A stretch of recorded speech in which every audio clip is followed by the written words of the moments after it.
Рустам Нургалевич, я рада приветствовать вас на территории хлебосольного ТНВ. Можно вас угостить настоящим узбекским чаем, горячим, на улице морозно.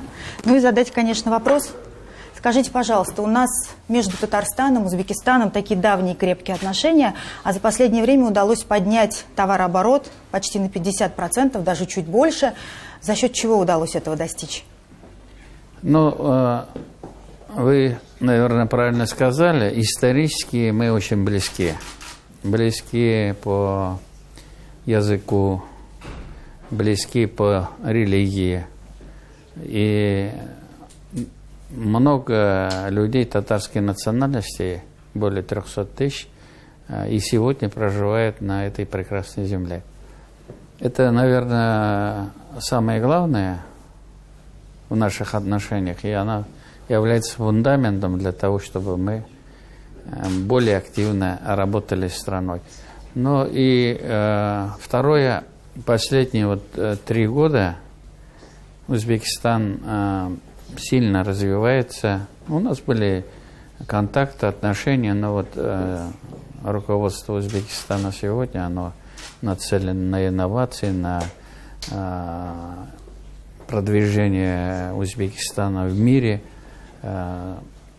формирование партнеров, и оно очень хорошо вписывается в нашу стратегию. Мы с огромным желанием имели такое желание расширить наши отношения в этой стране. Сегодня все условия созданы. А если взять по проектам, это большой проект КАМАЗа, открыли новую сборочную линию. Есть большие планы у компании «Татнефть», есть огромные планы, и они работают, ГМС Групп. Это крупные. А нам надо уже второй эшелон запускать там. Медицинские, фармацевтика. Удобрением мы снимали компанию, очень интересно, бионователь. Да, она тоже входит сюда, наша компания. Она тоже имеет хорошие перспективы. То есть страна открыта. Были вопросы с конвертацией, это все было в прошлом. А сегодня руководитель страны очень продвинутый человек с хорошими отношениями с нашим руководителем Владимировичем и президентом Узбекистана. Они очень друг друга поддерживают. Это тоже является хорошим фундаментом, подспорьем для наших отношений. Вы вспомнили встречу, которая прошла у вас накануне с татарской диаспорой, и вас там пригласили на первый азиатский сабантуй. Как вам вообще эта идея? Очень хорошая идея. Я считаю, что они и сегодня там по 50-60 тысяч человек на сабантуй даже в Ташкенте приходят. В других местах тоже они сабантуи проводят. Я считаю, что это хорошее. Значит, во-первых, конкурс Татар-Кызы, это в Узбекистане 300 тысяч, из них 150 тысяч красавиц, женщин. Неужели и 150 тысяч? Сегодня же победительница из Узбекистана, значит, мы здесь должны провести. Ну и заодно сабантуй проведем.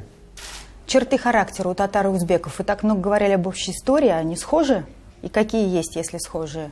Узбеки сами по себе очень добрый народ, очень гостеприимный. Наверное, в мире, если взять там 10 народов, в десятке, это в 5 даже, узбеки очень гостеприимные, значит, очень такие добрые, работяги, очень работоспособные, очень приятные люди. Но они любят татар, мы любим их. Взаимно. Да, взаимно. У нас очень много общего, поэтому мы, как братья и сестры, значит, мы исторически уже так сложилось, что мы всегда были близки и будем близки. Все выпуски программы «7 дней» смотрите на YouTube-канале ТНВ.